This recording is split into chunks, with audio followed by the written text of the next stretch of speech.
Let's just take a look at the initial, the initial effect of this. When I hover over, the opacity raises to 1, and the same with this as well. However, what I want is to create some kind of effect as I navigate my mouse between the two, the only one that's shown or at 100% opacity is the one with my mouse on.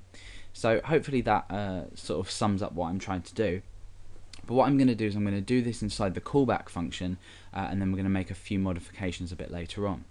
So what I want to do is I want to use a selector, the same selector, which is .fade2. So this now means every other, this means every element on the page that has the class fade2, and then I'm going to go ahead and say fade2, and then I want to fade that to at a speed of 100 back to 0.4. So we need to make a couple of modifications in here, and then we're going to make a little modification with regards to the callback function in a minute, because I'm creating this in a way that doesn't quite look right at first. So let's just run through this. We're setting the opacity to all of our fade2 elements to 0.4. Then as we fade over a fade2 element, we set the currently moused over element to fully visible, and we set all other elements to 0.4. Now, by all other elements, I don't mean all other elements as opposed to the one that we have our mouse over, because this selector is not quite enough, and we're going to be looking at something we can add in here in just a minute. So at the moment this works, well, it doesn't work, and you can see why.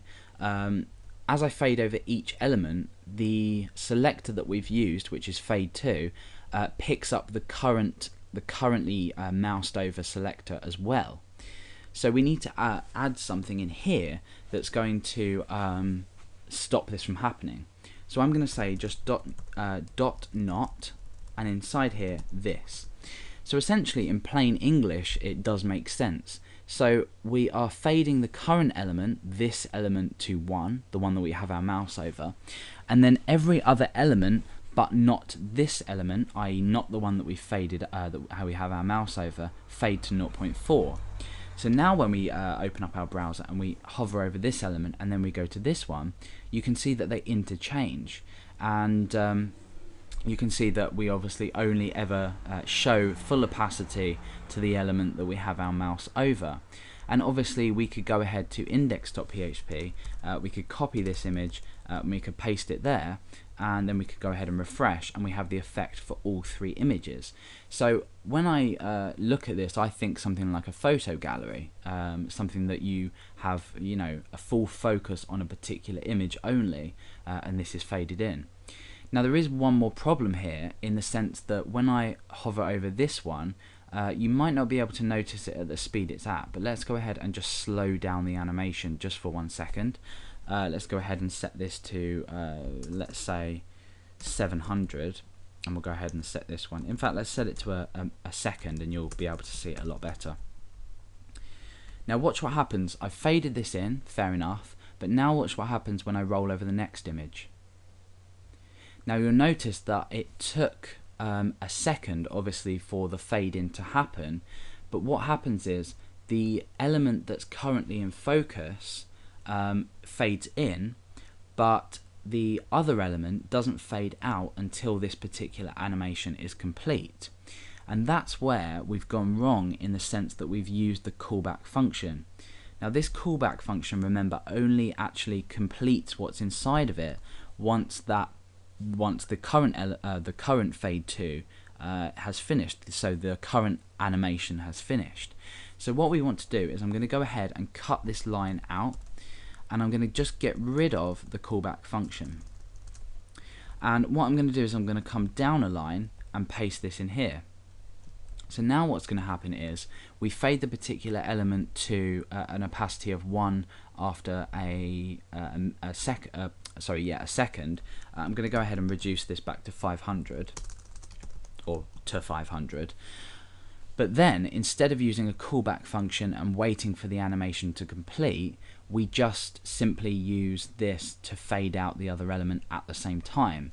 So now what happens is we get a much better effect, and this one fades out, each one fades out as the other one is in view, or has their mouse over.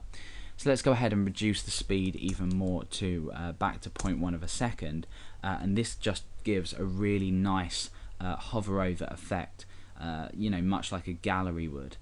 So we, when we write code, we think of it in the sense of, oh, we could go ahead and use the callback function and take advantage of that to then run another piece of code once the animation or once we've faded this in or out. But in actual fact, it's better that we've used this on 2 lines to be able to create a sort of a more flowing effect through each image. And obviously you can go ahead and you can just go ahead and copy these images to sort of as many images on a page as you like. These could be sort of like dynamically loaded, with a sort of like a back-end web development file. You could just go ahead and load in a load of images in your gallery, or just keep them static, it doesn't really matter. But as long as it's got this fade to class, we take advantage of this really nice functionality. So we've looked at setting the CSS opacity to 0.4, we've looked at obviously an event here, we've looked at fading this in, and we've more importantly looked at this not selector here, because without this vital piece of code, we get this really odd sort of effect when we hover over, it just automatically fades that particular element out. So we've just created another condition here to say not the particular element that has the mouse over. So this effect is really fun to play with, and it's extremely easy to make it. Like I said, if you had sort of tiny thumbnails on a page and you wanted to sort of fade this in, even a really large image gallery, it would look really nice. So just this code here and just appending this class or applying this class to elements, we've managed to create this really cool sort of gallery fade in effect.